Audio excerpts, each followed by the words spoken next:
Engkau segalanya bagi kami ya Tuhan.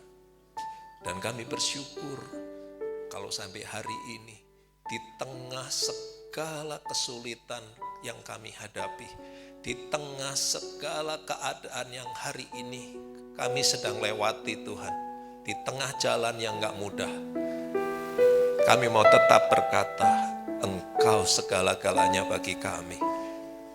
Keadaan yang kami hadapi tidak membuat kami undur. Keadaan yang kami hadapi tidak membuat kami menyangkali Tuhan. Tetapi kami mau sungguh belajar untuk mengucap syukur. For you are good and your mercy endureth forever. Sebab kasih setiamu besar, rahmatmu besar untuk selama-lamanya Tuhan. Terima kasih Tuhan Yesus, terima kasih. Makasih Tuhan, sebentar sampaikan pesan-pesanmu buat kami semua. Kami siap mendengar, yang berbicara, kami semua diberkati oleh Engkau sendiri. Kasih Tuhan Yesus, lingkupi setiap kami dengan roh-Mu yang kudus. Lembutkan hati kami, buka hati kami untuk menerima kebenaran-Mu. Di dalam nama Tuhan Yesus, sama-sama katakan, amin. Shalom, selamat sore, silakan duduk. Senang sekali bisa beribadah bersama hari ini. Boleh dibantu untuk ditayangkan PowerPoint-nya. Oke, hari ini saya ingin sedikit menyampaikan tentang sebuah kisah. Ya, ini hari ini kita akan boleh ya. Saya kasih judulnya Lais. Saya nggak tahu apakah ada yang familiar, yang tahu, yang pernah membaca di Alkitab kata ini gitu ya, Lais. Ya. Tetapi ayo kita sama-sama belajar. Apa sih yang Tuhan hendak sampaikan buat kita? Pesan apa sih buat kita? Ya. Nah, kalau kita ingat kemarin, kalau kita ada yang ikut MDPPC, ya, kalau kita ikut MDPPC, itu Pak Niko ada sedikit menyampaikan sesuatu yang saya langsung kayak merasa, ini Tuhan lagi ngomong sesuatu nih, gitu ya. Nah, kalau kita lihat bagaimana waktu itu Pak Niko menyampaikan begini, bagaimana kisah jemaat mula-mula mengalami perubahan gaya hidup. Ya, mereka dikenal suka untuk mendengar pengajaran, mereka suka baca Alkitab, suka berdoa, memuji, menyembah Tuhan. Mereka suka saling memberi sehingga tidak ada yang berkekurangan. Mereka selalu sukacita. Wih, saya pikir jemaat kayak gini mana ada lagi. Luar biasa. Semua jemaatnya suka baca Alkitab. Di sini semua suka baca Alkitab. Wis, keren. Oke, suka berdoa, memuji, menyembah Tuhan. Wih, suka saling memberi sehingga tidak ada yang berkekurangan. Kok rada berat ya? Aku merasa ada sesuatu yang berbeda responnya dengan tadi gitu. Ya. Selalu bergembira, sukacita. Keadaan yang kita hadapi enggak membuat kita hilang sukacita, enggak membuat kita hilang damai sejahtera. Enggak ada suara amin sekarang. Oh, ini lebih berat lagi, ini lebih berat lagi nih. Ini lebih berat dari suka memberi. Wah, ini ngeri juga. Ya. Tetapi yang menarik begini. Bukankah itu satu keadaan yang begitu luar biasa? Bukankah itu satu keadaan yang ideal gitu ya? Tapi toh pada kenyataannya Tuhan gak biarkan seperti itu. Tuhan izinkan untuk ini dicerai-beraikan. Jemaat yang udah kayak begini bagusnya diizinkan dicerai-beraikan. Supaya apa? Supaya Injil tersebar. Diberitakan kepada Yudea dan Samaria. Ya. Nah, apa yang saya ingin sampaikan di dalam pesan Tuhan buat hari ini, sedikit ya, di dalam kitab Hakim-Hakim itu ada kisah yang mirip, tapi sebetulnya nggak sama, tentang sebuah ini ya, tentang Lais gitu ya, mereka ke Lais nama satu tempat. Ya, kita akan belajar dari kejadian ini. Kalau kita ingat dari awal tahun itu, waduh, sudah disampaikan berkali-kali, bahkan oleh Bu Christine disampaikan. Tahun ini adalah tahun peperangan rohani yang amat sangat besar. The last and the greatest battle, spiritual warfare. Dan itu akan termanifestasikan dalam bentuk fisik. Itu udah betul-betul luar biasa. Nah, kita yuk belajar yuk dari apa yang kita akan sama-sama baca. Hakim-Hakim 18 ayat 7. Mari kita baca sama-sama. Sesudah itu pergilah kelima orang itu, lalu sampailah mereka ke Lais. Dilihat merekalah bahwa rakyat yang diam di sana hidup dengan tentram menurut adat orang Sidon, aman dan tentram. Orang-orang itu tidak kekurangan apapun yang ada di muka bumi, malah kaya harta. Mereka tinggal jauh dari orang Sidon dan tidak bergaul dengan siapapun juga. Setelah mereka kembali kepada saudara-saudara sesukunya di Zora dan Esitaol, berkatalah saudara-saudara sesukunya kepada mereka, apakah yang kamu dapati di sana? Next. Jawab mereka, bersiaplah. Mari kita maju menyerang mereka, sebab kami telah melihat negeri itu dan memang sangat baik. Masakan kamu tinggal diam? Janganlah bermalas-malas untuk pergi menasuki dan menduduki negeri itu. Lalu berangkatlah dari sana, dari Zora dan dari Sitaol, 600 orang dari saum suku Dan diperlengkapi dengan senjata. Next. Nah, ini endingnya. Mereka memukul orang-orang itu dengan mata pedang dan kotanya dibakar. Tidak ada orang yang datang menolong sebab kota itu jauh dari Sidon dan orang-orang kota itu tidak bergaul dengan siapapun juga. Kemudian Bani Dan membangun kota itu kembali dan diam di sana. Oke, jadi kisahnya Bani Dan itu belum punya tempat, tanah. Kemudian mereka mencari dan mereka akhirnya mengintai ada satu tempat namanya Lais. Tempat ini mereka lihat, wah ini luar biasa. Mereka di sana hidup tentram, aman, tentram, tidak kekurangan apa-apa, hartanya banyak. Sehingga mereka, mereka ambil aja tanah ini gitu ya. Dan kemudian sungguh mereka pergi dengan 600 orang dan tanah ini mereka duduki. Ya, kalau kita belajar tentang kejadian ini, nah saya ingin menyampaikan ada 3 hal yang kita bisa belajar dari kisah tadi. Ya, mari kita belajar. Yang pertama tadi dikatakan begini ya. Pertama dikatakan gini, bahwa mereka hidup menurut adat orang Sidon.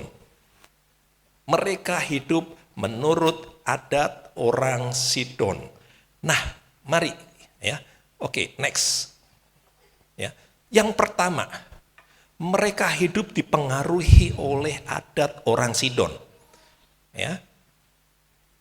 Ketika mereka hidup dipengaruhi oleh adat orang Sidon, maka semua pemikiran, semua value-value orang Sidon itu menjadi sesuatu yang mengubah pola pikir dan gaya hidup mereka. Ya. Siapa sih orang Sidon? Orang Sidon adalah orang-orang bangsa Fenisia dari wilayah pesisir, dikenal dalam Alkitab sebagai bangsa penyembah berhala. Ya, terutama dewa-dewa seperti Baal dan Astarte. Dari 1 Raja-Raja 11 ayat 5, 1 Raja-Raja 16, 31, dan itu semua bertentangan dengan Tuhan Allah yang disembah oleh bangsa Israel. Ya. Dan kemudian ketika mereka mengikuti adat orang Sidon, dikatakan bahwa mereka sangat dipengaruhi oleh adat orang Sidon ini. Nah, mereka punya kelemahan di dalam masalah kerohanian, isolasi sosial. Mereka hidup makmur tapi mereka terputus dan dari relasi dengan siapapun juga. Mereka nggak bergaul dengan siapapun juga. Dan mereka tidak memiliki sekutu saat bahaya datang. Ya. Nah, poin yang pertama adalah engkau perlu menetapkan siapa yang akan engkau izinkan untuk mempengaruhi hidupmu. Orang Lais memilih untuk orang Sidon mempengaruhi hidup mereka. Tetapi hari ini engkau harus memilih siapa yang engkau mau tetapkan untuk boleh engkau izinkan mempengaruhi hidupmu. Konteksnya begini, siapapun yang engkau izinkan untuk mempengaruhi hidupmu, hidupmu akan berubah menjadi semakin serupa dengan dia. Ketika engkau hidup dengan orang-orang ibaratnya ini ya, sama orang-orang bule, engkau akan hidup seperti orang bule. Engkau hidup dengan orang-orang dari Afrika, engkau akan lama-lama hidup dengan value-nya mereka. Ya.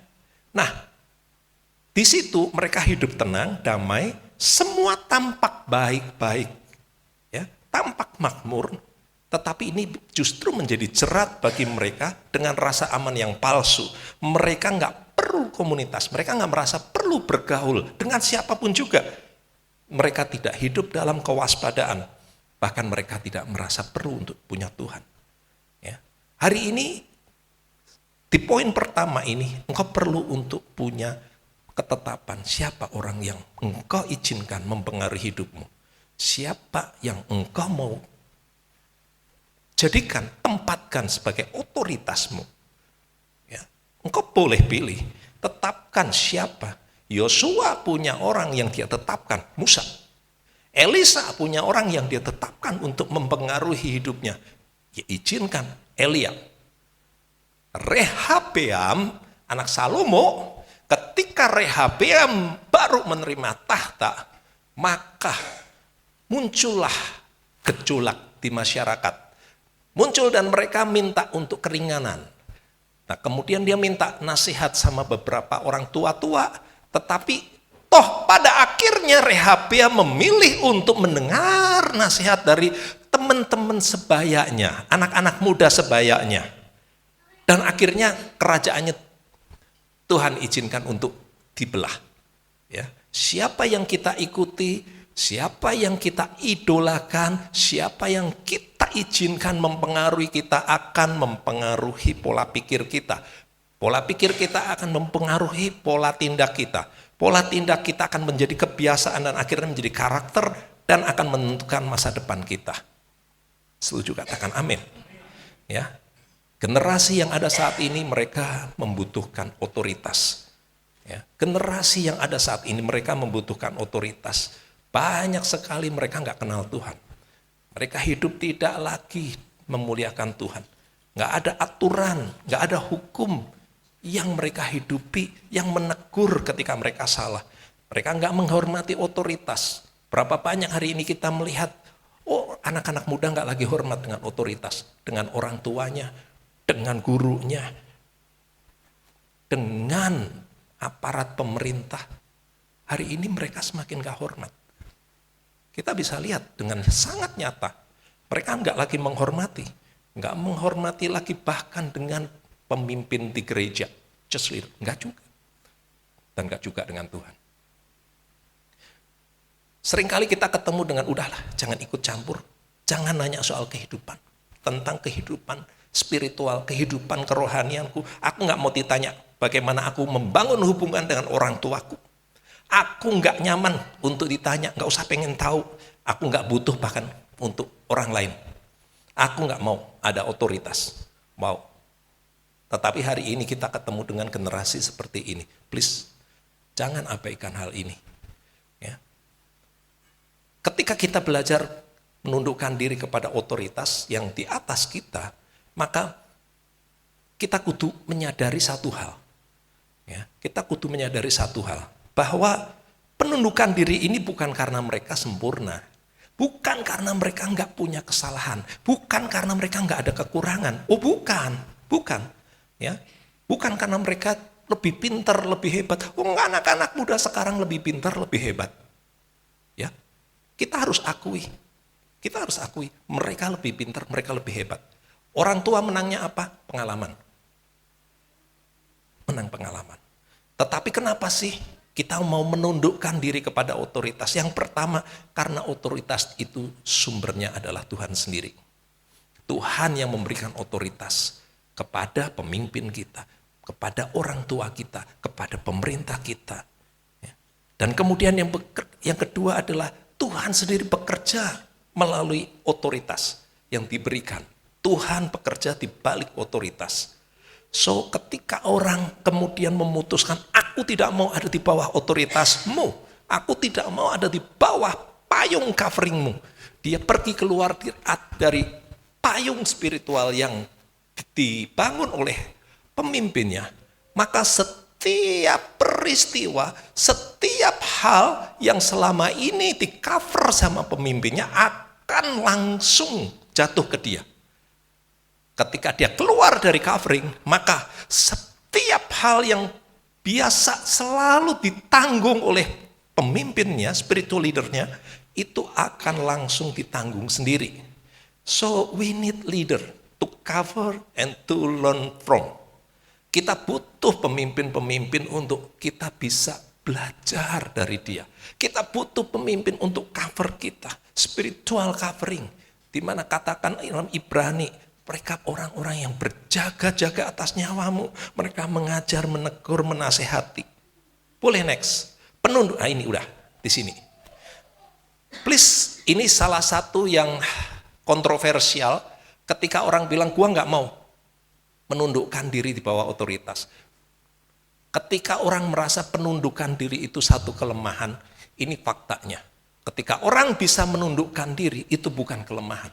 Orang yang bisa menundukkan diri justru itu adalah kekuatan rohani yang dia punya. Orang yang strong, orang yang dewasa rohani, dia ngerti dan dia menguasai diri. Dia memposisikan diri dengan proper, dengan tepat. Saya ada di bawah otoritas dia. Saya akan menempatkan diri dengan baik. Saya akan menempatkan diri. Itu kekuatan. Itu kekuatan. Itu adalah kekuatan terbesar dari seorang murid untuk belajar menundukkan diri, menjadi semakin serupa dengan Kristus, dilatih untuk rendah hati, dilatih untuk tetap taat meskipun nggak setuju. Tidak selalu kita setuju, sepandangan dengan pemimpin kita, tetapi ketika kita ada di bawah sebuah otoritas, kita perlu untuk belajar taat. Boleh menyampaikan pandangan, tetapi ketika sudah diputuskan, saya berharap kita semua di sini belajar. Ya, ketika engkau nggak setuju, engkau jangan ngomong di belakang. Boleh sampaikan, jangan ngomong di belakang. Ya, dengan di depan ngomong iya, tapi nggak dikerjain juga. Kayaknya, aduh gimana ya? Di belakang dikerjakan, tapi kuku lutus. Nggak seperti itu ya. Nah, itu kan programnya pemimpin, bukan gue yang mau. Nah, ini sesuatu yang yuk kita belajar ya. Yuk kita belajar ya. Oke. Yang pertama tentang tetapkan siapa yang engkau izinkan untuk mempengaruhi dirimu. Ya. Orang Lais mereka menetapkan Sidon sebagai idolanya. Nah, yang kedua, berjaga-jaga, ya, berjaga-jaga. Dikatakan bahwa orang Lais mengikuti budaya Sidon. Masalahnya mereka tidak seperti Sidon. Sidon adalah sebuah kota di pesisir, di tepi laut yang orang tidak mudah untuk menyerang. Dan dia punya benteng perlindungan yang dibangun maupun yang alami sehingga nggak mudah diserang. Tetapi Lais ada di tanah terbuka. Dia bahkan nggak kunci pintu gerbangnya, bentengnya. Dia nggak perbaiki itu tembok-temboknya. So, ketika mereka ikuti, mereka nggak siap menghadapi ancaman. Mereka nggak berjaga-jaga. Ya. Mereka tentram, aman, tapi mereka nggak punya pertahanan. Tapi mereka merasa tentram, merasa aman. Berapa banyak hari-hari ini kalau engkau merasa tentram, engkau merasa aman, keadaanmu baik-baik saja, mungkin kita harus berpikir ulang. Mungkin kita harus berpikir ulang. Ya, berbeda dengan Sidon ya. Be careful. Ya. Be careful. Hati-hati hari ini engkau harus berjaga-jaga. Apa yang engkau izinkan masuk mempengaruhi hatimu dari bacaan, dari teman-teman gaulmu, dari multimedia, dari media, tontonan, aktivitas yang engkau kerjakan. Semua bisa mempengaruhi engkau dan engkau harus berjaga-jaga, engkau harus selektif. Mana yang engkau izinkan dan mana yang harus dipotong. Tidak semuanya itu baik untuk engkau. Ya. Dan ketika engkau ketemu situasi-situasi seperti itu, di situ engkau harus berjaga-jaga. Engkau mulai hati-hati. Amsal 4 ayat 23 berkata, jagalah hatimu dengan segala kewaspadaan. Itu engkau sedang menjaga hatimu supaya engkau nggak tahu-tahu runtuh, nggak tahu-tahu ambruk. Ya. Nah, satu hal yang menarik dari pola Sidon itu seperti ini ya. Next boleh. The pattern of Sidonian. Kamu dapat hidup baik-baik tanpa Allah. Mereka nggak nyembah Tuhan. Mereka nggak punya Allah. Tetapi mereka hidup baik-baik, kaya, hidup tentram, hidup dengan makmur. Hati-hati. Kalau ini kan pola yang sedang iblis tanamkan. Engkau nggak butuh Tuhan. Engkau bisa hidup. Ketika engkau bisa hidup baik-baik, orang yang hidup taat sama Tuhan seringkali banyak pergumulan. Orang yang sungguh-sungguh seringkali banyak pergumulan. Kenapa? Karena Tuhan sedang dewasakan dia. Karena Tuhan gak mau anaknya anak gampangan. Hati-hati dengan pola-pola pikir yang ditanamkan oleh iblis. Engkau gak butuh firman Tuhan. Engkau gak butuh otoritas. Engkau gak butuh nasihat. Engkau gak butuh orang-orang yang hidup benar. Engkau nggak perlu pandangan orang tuamu kolot. Dia nggak ngerti duniamu, dan sebagainya, dan sebagainya. Iblis selalu akan tanamkan seperti itu. Tapi engkau harus ingat bahwa firman Tuhan berkata, sadar dan berjaga-jagalah. Lawanmu si iblis berjalan keliling. Seperti singa yang mengaum-aum mencari orang untuk dapat ditelannya. Tinggal nunggu waktu begitu. Engkau makan umpannya, iblis akan masuk. Yang ketiga, yang pertama adalah tetapkan siapa yang engkau izinkan untuk mempengaruhi hidupmu. Yang kedua, engkau harus berjaga-jaga. Sidon, Lais tidak berjaga-jaga sehingga bangsa Dan masuk, suku Dan masuk, dan kemudian mereka semua habis. Yang ketiga, next, engkau harus tinggal dalam komunitas. Dikatakan bahwa bangsa Sidon itu, bangsa Lais itu, mereka tidak bergaul dengan siapapun juga, bahkan enggak juga dengan orang Sidon. Mereka hidup meniru orang Sidon, tapi mereka bahkan enggak bergaul dengan Sidon. Mereka tidak bergaul dengan siapapun juga. Pesan buat kita, engkau harus tetap tinggal dalam komunitas. Ya. Pengkhotbah mengatakan bahwa lebih baik, berdua lebih baik daripada seorang diri. Karena kalau nanti ada satu jatuh, satu lagi bisa menolong. Ya. Nah, mari kita belajar begini. Ketika engkau hidup tidak bergaul, tidak berkomunitas, kalau hari ini kita ngomongnya, ayo cool. Ini kekiniannya, ikut cool. Jangan nggak ikut cool. Kenapa? Engkau butuh komunitas. Kalau engkau menetapkan seperti Lais, tidak ingin bergaul dengan siapapun, itu umpan setan kita makan. Itu dia tepuk tangan, sukacita, sorak-sorai. Ya, kita tidak saling terhubung lagi. Kita nggak punya komunitas yang mendukung. Kita nggak punya orang yang bisa untuk melihat kesalahan, mengingatkan kita, menegur kita. Nggak ada. Ya, nggak ada yang akan menolong kita. Wah, itu luar biasa. Ya. Kalau engkau jalanin seperti ini nggak perlu waktu lama. Engkau akan mulai berkata begini, aku nggak perlu orang lain kok. Nggak ada pemimpinku, nggak apa-apa. Aku nggak perlu untuk baca Alkitab. Aku nggak perlu untuk jadi percaya. Aku nggak pengen malu. Kudu minta maaf dan sebagainya. Oke, mari kita belajar ya. Ketika kita masuk dalam situasi ini, kita akan masuk dalam sebuah kondisi, kita akan mengalami kejatuhan demi kejatuhan. Dari satu dosa ke dosa yang lain. Dari satu keterikatan kepada keterikatan yang lain. Dari satu kecanduan, ketergantungan kepada ketergantungan yang lain. Mengapa kita perlu untuk punya komunitas? Saya ingin ceritakan sebuah gambaran ya. Di Amerika itu ada sebuah pohon yang sangat besar. Pohon itu namanya redwood. Ya, redwood. Redwood ini pohon itu bisa tinggi lebih dari 100 meter. Uniknya, akarnya dia itu nggak lebih dari 5 meter. Pohonnya 100 meter tingginya. Hidupnya bisa sampai ribuan tahun. Tapi kedalaman akarnya itu cuma 2-3 meter. Tapi akar ini bisa melebar ke samping sampai bisa 2-30 meter. Kebayang ya? Jadi akar ini akan menjalar ke samping dan kemudian akar ini akan saling mengait satu dengan yang lain. Akan saling mengait pohon satu dengan pohon yang lain. Ya, dia tidak punya akar tunggang seperti kebanyakan pohon punya satu kor, akar tunggang yang gede dan dalam. Hari ini mereka enggak. Redwood tidak punya, tidak ada yang menonjol.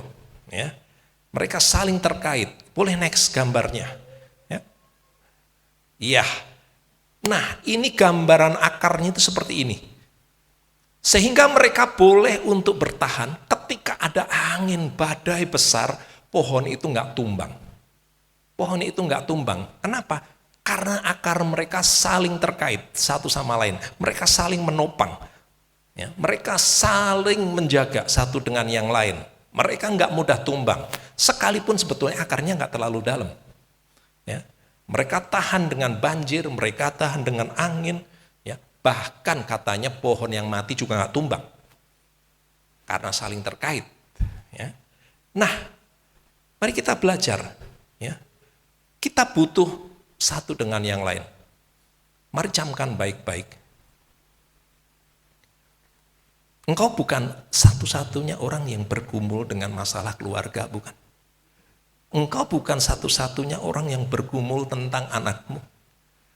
Engkau bukan satu-satunya orang yang bergumul tentang pasanganmu. Engkau punya teman-teman orang-orang yang lain, mereka sama. Engkau bukan satu-satunya yang bergumul untuk tentang kemurnian hidup, kekudusan. Engkau bukan satu-satunya yang sedang bergumul hari-hari ini dengan kesetiaan. Engkau bukan satu-satunya yang hari ini sedang bergumul dengan masalah kesehatan. Engkau punya banyak teman-teman, engkau punya banyak saudara yang hari ini mengalami hal yang sama. Kenapa tidak saling mendoakan? Kenapa tidak saling menopang? Jangan hadapi sendiri. Bergandengan tangan, hadapi bersama, doakan bersama. Doa bareng. Engkau bisa untuk membangun satu kekuatan yang besar ketika kita boleh untuk ada dalam satu kesatuan. Mungkin selama ini kita hadapi sendiri. Tetapi hari ini Tuhan sedang ingatkan kita. Jangan hadapi sendiri. Enggak harus tinggal dalam komunitas. Enggak harus tinggal di dalam satu kesatuan. Mari kita berdoa.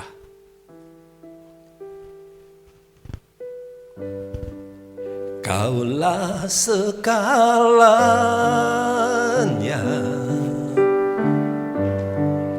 di dalam hidupku, kerajaanmu, kebenaranmu, itu bagianku.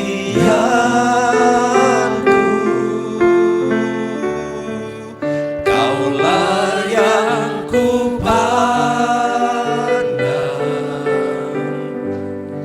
selama hidupku,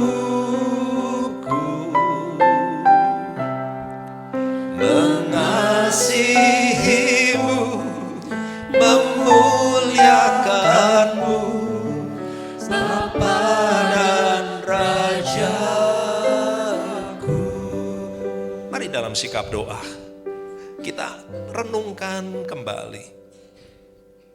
Hari-hari ini kita ada di satu era, satu angkatan yang paling luar biasa yang pernah ada. Dan musuh akan menyerang, mengikuti gaya Sidon. Engkau gak butuh otoritas, engkau gak butuh pemimpin rohani, engkau gak butuh firman Tuhan. Bahkan engkau gak usah nyembah Tuhan. Engkau gak butuh orang-orang yang saleh dan hidup benar. Engkau gak perlu untuk menundukkan diri kepada siapapun. Engkau bisa hidup sendiri. Bahkan engkau bisa baik-baik tanpa Tuhan. Saya ingin bagikan satu hal bahwa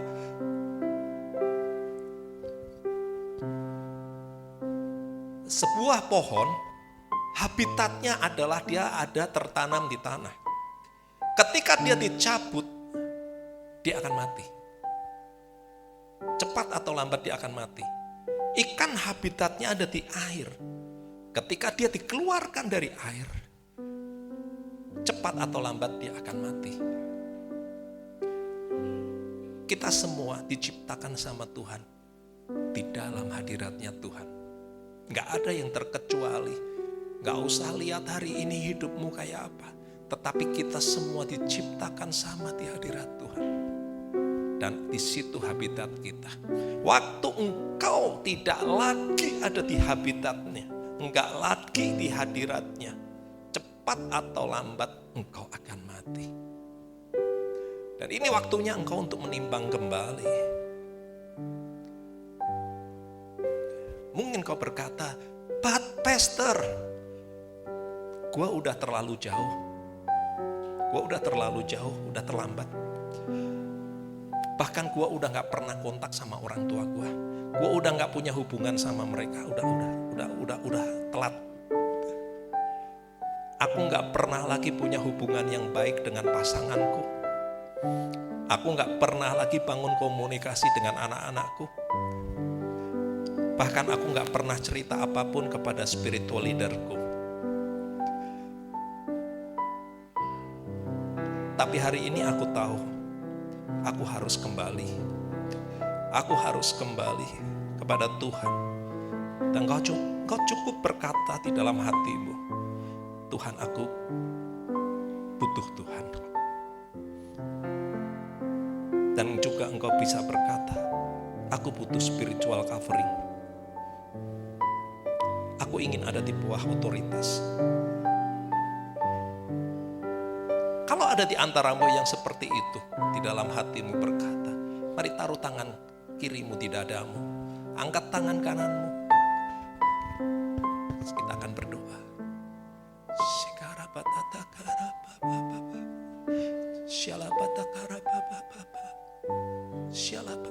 Rohmu bekerja di tengah kami. Kaulah segalanya. Yes. Gak ada yang terlalu jauh. Gak ada yang gak mungkin kembali. Gak ada yang Tuhan gak terima. Tapi hari ini, apapun yang kau sedang hadapi, jangan keluar dari otoritasmu. Jangan memisahkan diri.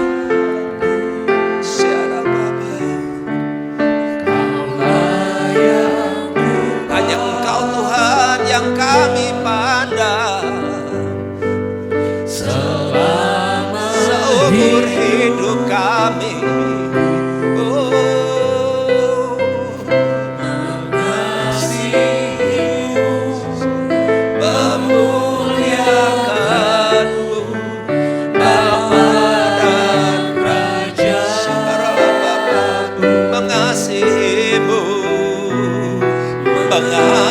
Mengasihimu, memuliakanmu, Bapa dan Raja.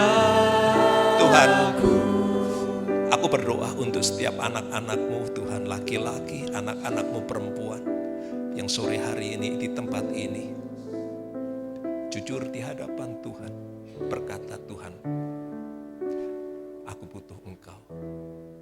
Selama ini aku lari, aku kabur dari hadirat Tuhan.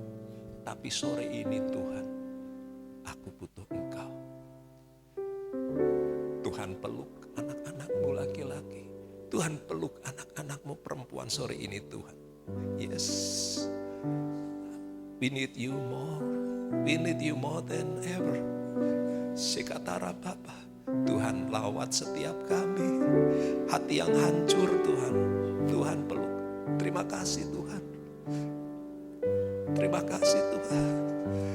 Bahkan kalau engkau rasanya enggak yakin engkau bisa kembali, biar sore ini menjadi tempat di mana engkau mengalami perjumpaan dengan Tuhan. Engkau boleh mengalami kasih-Nya Tuhan. Engkau boleh mengalami jamahan dan lawatan pelukannya Dia. Sekatarababa, syalabadada, urakarababa. Kau cukup berkata, Tuhan, ini aku Tuhan. Ini aku Tuhan, ampuni kalau aku selama ini kabur-kaburan dari Tuhan. Tuhan terus bekerja di tengah kami, lawat setiap kami. Yes, yes.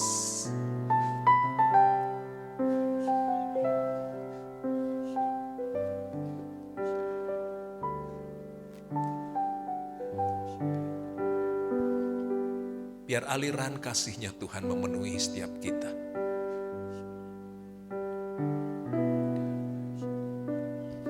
Memenuhi hati dan pikiran kita. Memulihkan kembali hati yang luka. Memulihkan kembali hati yang sakit. Dan engkau mengalami kembali bagaimana Tuhan bukan Tuhan yang jauh.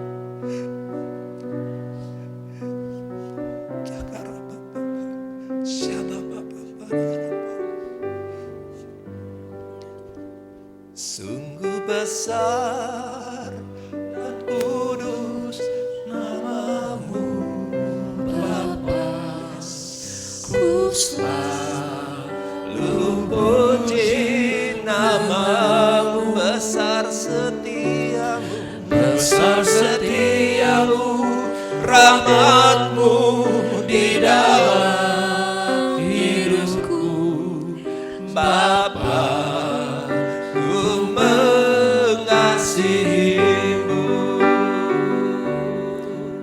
Bapa, ku mengasihi-Mu.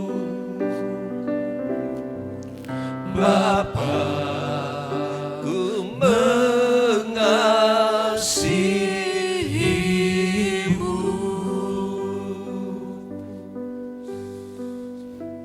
Sebenarnya Engkau yang lebih dahulu mengasihi kami ya Tuhan.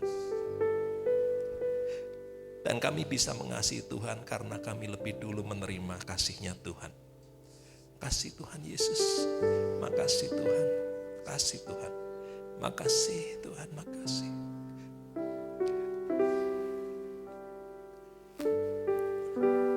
Pulihkan setiap kami. Lawat kami. Beri kekuatan yang baru. Biar pengurapan-Mu Tuhan memampukan setiap kami untuk kembali berjalan di dalam setiap kebenaran-Mu Tuhan. Terima kasih Tuhan, terima kasih. Kami bersyukur Tuhan. Dan sebentar kami memasuki perjamuan kudus. Tuhan murnikan hati kami. Ampuni setiap dosa kesalahan kami. Ampuni Tuhan pelanggaran kami. Ini kami datang Tuhan. Dengan segala kekurangan, dengan segala keterbatasan kami. Tapi kami mau Tuhan. Kami dikuduskan, kami mau minta ampun. Sehingga kami layak untuk masuk di dalam perjamuannya Tuhan. Terima kasih Bapak, terima kasih. Dalam nama Tuhan Yesus, sama-sama katakan, amin.